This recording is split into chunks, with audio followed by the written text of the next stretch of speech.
Spain and France racing to contain wildfires as the region braces for the fourth heat wave of the summer.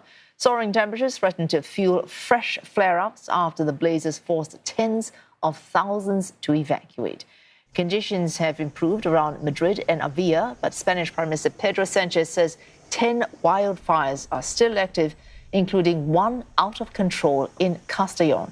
6 regions are on orange alert, with temperatures forecast to reach 40 degrees Celsius. In France, firefighters have kept the blaze west of the Bordeaux stable. Temperatures in the southwest are set to climb to 42 degrees Celsius, threatening to reignite the fire, which has burned more than 42,000 hectares of forest.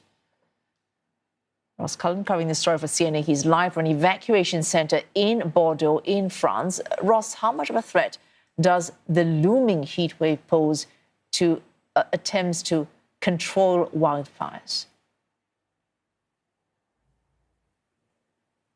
Well, let me tell you, Wesu, it's not a looming heat wave. We're not bracing for the heat wave. It is here. It's 43 degrees outside at the moment, 40 in here where I'm standing in this warehouse. And you can see it is being repurposed as a preparation evacuation centre if there is a change in the direction of the wind. If there is a new threat to Bordeaux, then it's ready and equipped to bring in hundreds of people. Each bed is set up with a bottle of water, blankets, pillows and sheets. There are some families who are in here at the moment, but the majority of the people who are still seeking refuge are in another building just behind this one. The numbers have been reducing every day because new villages are announced each time that they are able to go back to their villages because they've been declared to be in a fire safe zone. So that's what they're dealing with at the moment. These extreme high temperatures. Firefighters already working to try to control as many fires as they can and then eventually at some point extinguish them.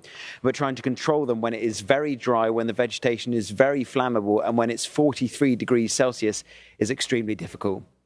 A suggestion, though, that areas have been declared fire safe, allowing some people to return home, that does suggest some significant improvement. Yes, there have been improvements in the situation because, of course, there were hundreds of homes and businesses that were destroyed, but there were also thousands of residences where people were forced to evacuate. And the mayor of Bordeaux telling CNA yesterday that was one of the hardest jobs for public officials, to convince people they had to leave, even though they couldn't see the fire, even though the fire wasn't a direct risk at that point, but because their house was in the projected line of travel of the fire. So that's why they've had to leave. Then perhaps the fire is being controlled or it's changed direction, meaning their house was spared, meaning that they are able to go back to their building. And that is what they're hoping. The volunteers and the staff who are working in the other building, they're hoping that we don't get to a situation, Wesu, where they have to use this building to be able to look after people who have to leave their home. They're hoping that that won't happen. They're hoping that the fires will be controlled, despite them being described of being unprecedented, being described as historic, monstrous in size. Wesu? Thanks. Ross Cullen there covering this story for CNA, who's live from outside that evacuation or at that evacuation centre from Bordeaux in France. Thank you.